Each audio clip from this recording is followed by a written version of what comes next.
ശാരീരിക ആരോഗ്യത്തിൽ അധിഷ്ഠിതമായ വളർച്ച ഉറപ്പുവരുത്തേണ്ടത് രാജ്യത്തിന്റെ ഭാവി പുരോഗതിക്ക് അത്യാവശ്യമാണ്. എന്നാൽ ഇന്ന് ഏറ്റവും അധികം ചൂഷണം നേരിടുന്നത് സ്ത്രീകളും കുട്ടികളുമാണ്. 18 വയസ്സിന് താഴെയുള്ളവരെയെല്ലാം കുട്ടികളായാണ് കണക്കാക്കുന്നത്. ബാലവേല മുതൽ ലൈംഗിക അതിക്രമങ്ങൾ വരെയുള്ള കുട്ടികൾക്കെതിരെ നടക്കുന്ന ചൂഷണങ്ങൾ തടയുന്നതിന് ശക്തമായ നിയമങ്ങൾ ഇന്ന് നിലവിലുണ്ട്. അതിൽ പ്രധാനപ്പെട്ടതാണ് protection of children from sexual offence act 2012 അല്ലെങ്കിൽ പോക്സോ ആക്ട്. ലൈംഗിക ആക്രമണം, ലൈംഗിക പീഡനം, അശ്ലീലത തുടങ്ങിയ കുറ്റകൃത്യങ്ങളിൽ നിന്നും കുട്ടികളെ സംരക്ഷിക്കുന്നതിലും അങ്ങനെയുള്ള കുറ്റകൃത്യങ്ങളുടെ വിചാരണയ്ക്ക് വേണ്ടി സ്പെഷ്യൽ കോടതികൾ സ്ഥാപിക്കുന്നതിനും അതുമായി ബന്ധപ്പെട്ട മറ്റു കാര്യങ്ങൾക്കും വേണ്ടിയാണ് ഈ നിയമം. ഈ നിയമങ്ങളുടെ കൂടുതൽ വശങ്ങളെ കുറിച്ച് നമുക്ക് അറിയുന്നതിന് വേണ്ടി CMC സിസ്റ്ററും MSW വർക്കറുമായ സിയോണ ആൽഫോൺസ് സിസ്റ്ററിനെ സമീപിക്കും. ഇത് സിസ്റ്റർ സിയോണ ആൽഫോൺസ്, MSW കഴിഞ്ഞ് സാമൂഹിക പ്രവർത്തനങ്ങളിൽ ഏർപ്പെട്ടിരിക്കുന്ന സിസ്റ്ററാണ്. നമസ്കാരം സിസ്റ്റർ. നമസ്കാരം സിസ്റ്ററെ, നമ്മൾ ഇന്നത്തെ സമൂഹത്തിൽ കുട്ടികൾ കൂടുതൽ നേരിടുന്നൊരു പ്രശ്നമാണ് ലൈംഗിക അതിക്രമം എന്നത്. അപ്പോൾ നമ്മുടെ ഈ സമൂഹത്തിൽ ഇങ്ങനെയുള്ള പ്രശ്നങ്ങൾ നേരിടുന്ന കുട്ടികൾ, അതിൻ്റെ കീഴിൽ പോക്സ് ആക്ട് എന്നൊക്കെ പറഞ്ഞപ്പോൾ ഒരുപാട് നമ്മൾ കേൾക്കുന്നതാണ്. അതുപോലെ ദിവസം പ്രതി പത്രങ്ങളിലൊക്കെ ഒരുപാട് ന്യൂസുകൾ നമ്മൾ കാണുന്നതാണ്. അപ്പോൾ എന്താണ് ഈ പോക്സ് ആക്ട് എന്ന് പറയുന്നത്? പോക്സോ ആക്ട് 2012 നിലവിൽ വന്ന ഒരു ആക്റ്റാണ്. കുട്ടികൾക്കെതിരായിട്ടുള്ള ഒത്തിരിയേറെ ലൈംഗിക അക്രമങ്ങളും ചൂഷണങ്ങളും ഒക്കെ വന്നുകൊണ്ടിരിക്കുന്ന ഒരു കാലഘട്ടത്തിലാണ്. അപ്പോൾ അതിനെ ഒന്ന് തടയിടുക എന്നുള്ളൊരു ലക്ഷ്യത്തോടു കൂടി ഉണ്ടാക്കിയിരിക്കുന്ന ഒരു ആക്റ്റാണ്. പോക്സോ ആക്ട് എന്ന് പറയുന്ന ഒരു ജനറൽ ന്യൂട്രൽ ലോ ആണ്. അതെല്ലോ, അതിൻ്റെ അകത്ത് കുട്ടി എന്ന് മാത്രമാണ് പറഞ്ഞിരിക്കുന്നത്. അത് ആൺകുട്ടിയാകാം പെൺകുട്ടിയാകാം, ഏത് കുട്ടിയായാലും അവർക്ക് അതിനുള്ള സംരക്ഷണമുണ്ട്. 18 വയസ്സിന് താഴെയുള്ള ആൺകുട്ടി ഏതൊരു ജെൻഡർ ആയാലും ഇങ്ങനെ ഒരു പ്രശ്നത്തിൽ ഏർപ്പെടുവാണെങ്കിൽ അപ്പോൾ ആ കുട്ടി, ഇരയാക്കപ്പെട്ട കുട്ടിക്കെതിരെ, ആ കുറ്റവാളിക്കെതിരെ നമുക്ക് ശിക്ഷ കൊടുക്കാനായിട്ട് സാധിക്കും. ഇപ്പോൾ ഇപ്പോഴത്തെ ഒരു നമ്മുടെ സമൂഹത്തിൽ ഇങ്ങനെ പ്രശ്നങ്ങൾ കൂടിക്കൊണ്ടിരിക്കുകയെന്ന് പറഞ്ഞു. പക്ഷേ ഈ പോക്സോ ആക്ടിനെ കുറിച്ചൊന്നും അധികം ആളുകൾക്ക് അറിയില്ല. കുട്ടികൾക്കായാലും ഇതിനെക്കുറിച്ച് അവബോധമില്ല. ടീച്ചേഴ്സിനാണെങ്കിലും സമൂഹത്തിൽ കുറേ ആളുകൾക്കൊന്നും ഇതിനെക്കുറിച്ച് കാര്യമായ ധാരണ ഇല്ലാന്ന് തന്നെ തോന്നുന്നു. അപ്പോൾ ഇതിന് അവബോധം ഉണ്ടാക്കാനായിട്ട് നമുക്ക് എന്തൊക്കെ ചെയ്യാൻ സാധിക്കും? തീർച്ചയായിട്ടും ചെയ്യേണ്ടത് നമ്മൾ സ്കൂളുകളിലൂടെയും മറ്റും ഇതിന് ഉള്ള അവയർനെസ് ക്ലാസ്സുകൾ സംഘടിപ്പിക്കുക എന്നുള്ളതാണ്. കൂടുതലും കുട്ടികളുടെ ഇടയിലും അതുപോലെ പേരൻസിൻ്റെ ഇടയിലും അവബോധം സൃഷ്ടിക്കാനുള്ള അവയർനെസ് ക്ലാസ്സുകൾ കൊടുക്കാം. അതുപോലെ കുട്ടികളെ സംബന്ധിച്ചാണെങ്കിൽ അവർക്ക് ഇതിൻ്റെ കേസുകൾ കൊടുത്തിട്ട് അവരെ കൊണ്ട് തന്നെ ഒരു ഗ്രൂപ്പ് ഡിസ്കഷനായിട്ടും റോൾ പ്ലേ ആയിട്ടും ഒക്കെ ചെയ്യുമ്പോൾ കുട്ടികൾ അതിനെക്കുറിച്ച് കൂടുതൽ അത് ആഴത്തിൽ കിട്ടും. അവർക്ക് ആരെ സമീപിക്കണം, ഇങ്ങനെ വരുമ്പോൾ എന്താണ്, അതിന് പരിഹാര മാർഗം എന്താണ് എന്നുള്ളതിനെക്കുറിച്ചൊക്കെ അവർക്ക് അറിയാനായിട്ട് ഇതുവഴി സാധിക്കും. ഇപ്പോഴത്തെ ഒരു സാഹചര്യത്തിൽ സ്കൂളുകളിൽ ഇങ്ങനെയുള്ള ക്ലാസ്സുകളൊക്കെ മുന്നേറി വരുന്നുണ്ടോ?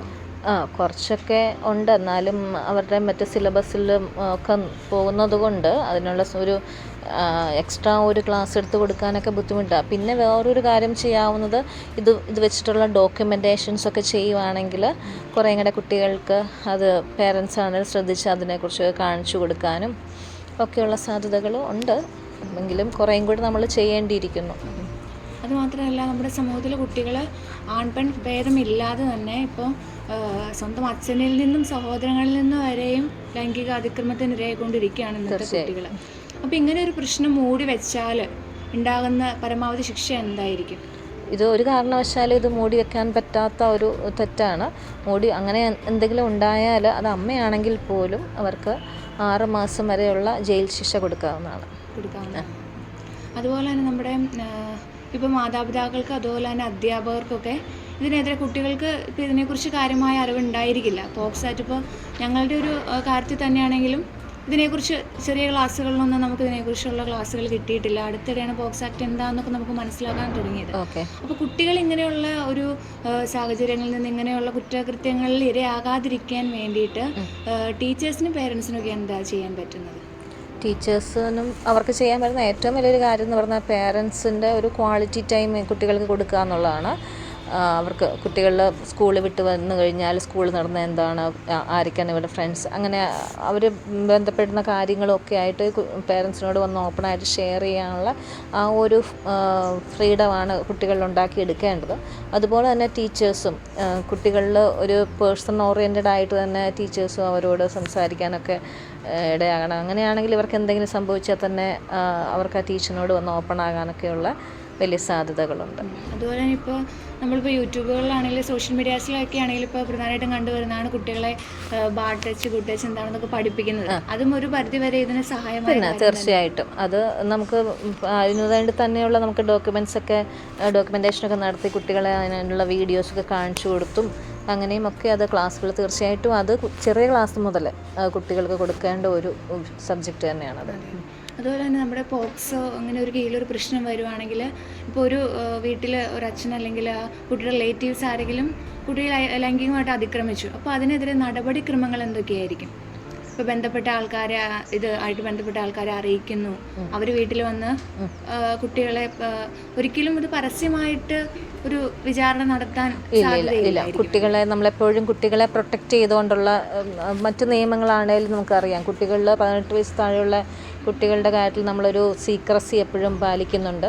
അവരിപ്പോൾ വിചാരണ ചെയ്യുമ്പോഴാണെങ്കിലും ഒരു ഓപ്പൺ ഏരിയയിൽ നിന്നൊന്നുമല്ല, അവർക്ക് ഒരു സുരക്ഷിതത്വം ഫീൽ ചെയ്യുന്ന രീതിയിലുള്ള, ഇപ്പം പ്രതിയെ പോലും നേരിട്ട് ഉണ്ടല്ല, അതുപോലെ ഒരു മറയിട്ടിട്ടാണ് അവരെ കാര്യങ്ങളൊക്കെ, അതും ഒരു നല്ലൊരു ഫ്രണ്ട്ലി അന്തരീക്ഷം ക്രിയേറ്റ് ചെയ്തിട്ട് മാത്രമേ ഉള്ളൂ കുട്ടികളെ ഇതുപോലെയുള്ള കാര്യങ്ങളൊക്കെ ചോദ്യം ചെയ്യുള്ളൂ.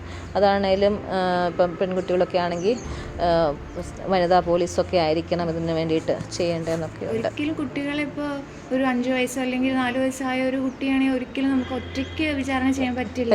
അപ്പോൾ പേരൻസിൻ്റെ കൂടെ തന്നെ ഇരുത്തിയായിരിക്കും അല്ലേ ഇത്? അത് അപ്പം തീർച്ചയായിട്ടും പേരൻസിൻ്റെ സപ്പോർട്ടോടുകൂടി ആയിരിക്കും. പക്ഷേ ഇതിൻ്റെ അകത്ത് പേരൻസിൻ്റെ എന്തെങ്കിലും ഉണ്ടെങ്കിൽ ആ സമയത്ത് കുട്ടിക്ക് ഏറ്റവും ഫ്രീ ആയിട്ട് മിങ്കിൾ ചെയ്യാവുന്ന ആരാണോ ഉള്ളത് അങ്ങനെയുള്ള ആൾക്കാരുടെ കൂടെ ആയിരിക്കും കുട്ടികളെ ആക്കുക. അതുപോലെ തന്നെ നമ്മൾ ഈയിടെ വണ്ടിപ്പെരിയാർ കട്ടപ്പന ഒരു സംഭവം കണ്ടിരുന്നു. കുട്ടി എന്താണ് നമുക്ക് തെളിവില്ലാത്തത് കൊണ്ട് പ്രതിയെ വെറുതെ വിട്ടു. അപ്പം ഈ പോക്സോയുടെ ആക്ടിന്റെ കീഴിൽ എന്തെങ്കിലും വെല്ലുവിളികൾ അല്ലെങ്കിൽ എന്തെങ്കിലും ഇതിനെ ദോഷമായിട്ട് എന്തെങ്കിലും പറയാൻ പറ്റുമോ നമുക്ക്? ഇപ്പോൾ അത് ഒരു വെല്ലുവിളി തന്നെയാണ്. നമുക്ക് കുറ്റവാളിയെ വെറുതെ വിട്ടു, കാരണം കുട്ടിക്ക് അനുഭവിക്കേണ്ടി വന്ന കുട്ടി അനുഭവിച്ചു, പക്ഷെ അതിനെതിരെ ഒരു കുട്ടിക്ക് നീതി കിട്ടിയില്ല. അപ്പോൾ ഇതിന് എന്തെങ്കിലും വെല്ലുവിളികൾ അത് ഇതിനുള്ള ഒരു ശരിക്കും കൃത്യമായിട്ടുള്ള തെളിവുകൾ ശേഖരിക്കാനായിട്ട് ഈ ഒഫീഷ്യൽസിന് തന്നെ പറ്റാതെ വരിക എന്ന് പറയുന്നത് അതൊരു വലിയ കുറവാണ്. അതിനെയും അതിജീവിക്കാൻ പറ്റുന്ന വിധത്തിൽ വേണം ഈ പോസ്കോയുടെ ഇതിൻ്റെ ആക്റ്റിൽ അതിൻ്റെ അനുസരിച്ച് വരുമ്പോഴത്തേന് പ്രവർത്തിക്കുന്നവർക്ക് നല്ല ട്രെയിനിങ് ആ വിധത്തിൽ കൊടുക്കണം. അതൊക്കെയാണ് ഇപ്പം നമുക്കിവിടെ ഈ കാര്യത്തിൽ ചെയ്യാൻ പറ്റുന്ന കുറേ കാര്യങ്ങൾ. പിന്നെ ആൾക്കാർക്ക് ഇതിനെക്കുറിച്ച് കുറേയും കൂടെ അവയർനെസ് അവർക്കാണെങ്കിലും കൊടുക്കണം. ഇന്നത്തെ സമൂഹത്തിൽ ഇതിനെക്കുറിച്ച് കാര്യമായ അറിവില്ലാത്തത് തന്നെ ഏറ്റവും വലിയൊരു വെല്ലുവിളിയാണ്. പിന്നെ ഇപ്പോൾ സിസ്റ്റർ ഈ ഒരു ഫീൽഡിൽ വർക്ക് ചെയ്യുന്നതുകൊണ്ട് തന്നെ ഇതുപോലെയുള്ള എന്തെങ്കിലും അനുഭവങ്ങൾ ദിവസം പ്രതി സിസ്റ്ററിന്റെ അടുത്ത് അങ്ങനെ എന്തെങ്കിലും പ്രശ്നങ്ങൾ നേരിടേണ്ടി വരുന്നു? കുട്ടികളുമായിട്ട് ബന്ധപ്പെട്ട പല ഇഷ്യൂസും വരുന്നുണ്ട്. കൂടുതലും ഫാമിലി ആയിട്ട് റിലേറ്റഡ് ആയിട്ടാണ് എൻ്റെ പ്രവർത്തനങ്ങൾ കൂടുതലും പോകുന്നത്. അപ്പം പേരൻസ് കൂടുതലായിട്ടും കുട്ടികളുടെ ഇതുപോലെയുള്ള പ്രശ്നങ്ങൾ പറയാറുണ്ട്. നമുക്കപ്പം അതിനനുസരിച്ച് ഗൈഡ് ചെയ്യാൻ പറ്റുന്നിടത്തേക്ക് നമ്മൾ റെഫർ ചെയ്തും ഒക്കെ വിട്ടും കാര്യങ്ങൾ ചെയ്യാറുണ്ട്. അതുമാത്രമല്ല ഇന്നത്തെ കാലത്ത് കൂടുതൽ കുട്ടികൾ സോഷ്യൽ മീഡിയയ്ക്ക് അഡിക്റ്റ് ആയതുകൊണ്ട് ഫാമിലി ആയിട്ട് കൂടുതൽ ചിലവഴിക്കാൻ കുട്ടികൾക്ക് സമയം കിട്ടുന്നില്ല. അപ്പം അങ്ങനെയുള്ള കുറേ സമയങ്ങൾ കണ്ടെത്തുക. അതുപോലെ തന്നെ നമുക്ക് സ്കൂളുകളിൽ തന്നെ കുട്ടികൾക്ക് വേണ്ടി കുറേ പരിപാടികൾ ഇങ്ങനെയുള്ള കാര്യങ്ങളെക്കുറിച്ച് അവയർനെസ് ഏർപ്പെടുത്തി കൊടുക്കാൻ വേണ്ടി കുറേ പരിപാടികളൊക്കെ നമുക്ക് ഏർപ്പെടുത്താൻ സാധിക്കുമല്ലോ. അതെ, തീർച്ചയായിട്ടും. അപ്പോൾ താങ്ക് യു സിസ്റ്റർ, ഇത്ര വിലയേറിയ സമയം ചിലവഴിച്ചതിൽ ഒരുപാട് thank you Amal. All the best. കുട്ടികളെ ലൈംഗിക അതിക്രമങ്ങളിൽ നിന്നും ചൂഷണത്തിൽ നിന്നും സംരക്ഷിക്കുക എന്ന ലക്ഷ്യത്തോടെ 2012 ഇന്ത്യയിൽ നടപ്പിലാക്കിയ ഒരു നിർണായക നിയമ ചട്ടക്കൂടാണ് പോക്സോ നിയമം, അല്ലെങ്കിൽ ലൈംഗിക കുറ്റകൃത്യങ്ങളിൽ നിന്നുള്ള കുട്ടികളുടെ സംരക്ഷണ നിയമം.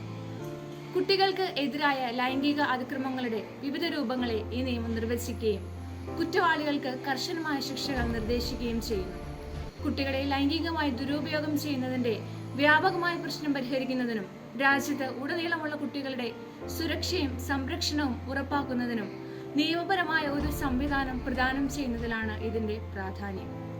പല കാരണങ്ങളാൽ പോക്സോ നിയമം പ്രാധാന്യമർഹിക്കുന്നു.